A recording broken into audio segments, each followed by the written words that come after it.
Најниска плата во јуни добиле текстилците, административците и угостителите. Највисока пак е исплатена во правните и сметководствени дејности, телекомуникациите, финансиите, енергетиката. Или во бројки 9.975, односно 14.153 денари е најниската, а 46.000 денари највисоката плата за 6-тиот месец од годинава. Според статистиката, 15 до 16.000 е просечната плата за вработените во преработвачката индустрија, земјоделството, градежништвото. Малку под нив се платите на медиумските работници, филмаџиите и трговците. Поголем дел од вработените и натаму остануваат на нивото на просечната плата од 20 до 25.000 денари, бележат статистичарите. Тетовци со поинакво мислење. Не може, готово, завршено. Ќе умрем уште еден месец, ајде. Не се може. Земате ли редовно плата? Да. Тешко е живот да живиш овде со ова плата. 40 евро. Тешко е. Некој може, некој не. Можете ли вие, вашето семејство? По ја толку ми е плата 150 евра и некако се мучам. А има 5 месеци струја што не сам платил. Од прилика можам, јас пензионер сум.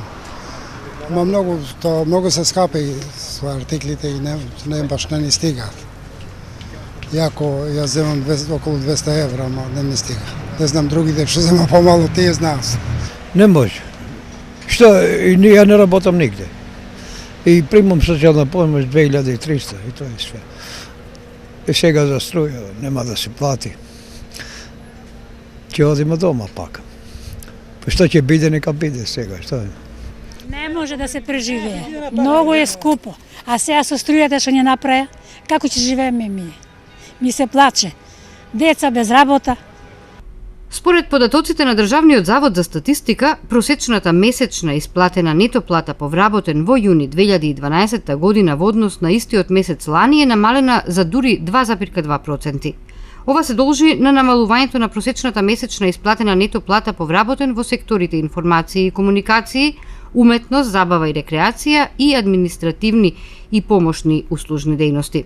Просечната месечна исплатена нето плата по вработен во јуни годинава изнесува 20.651 денар и е за повеќе од 300 денари пониска од онаа исплатена во почетокот на 2012-та.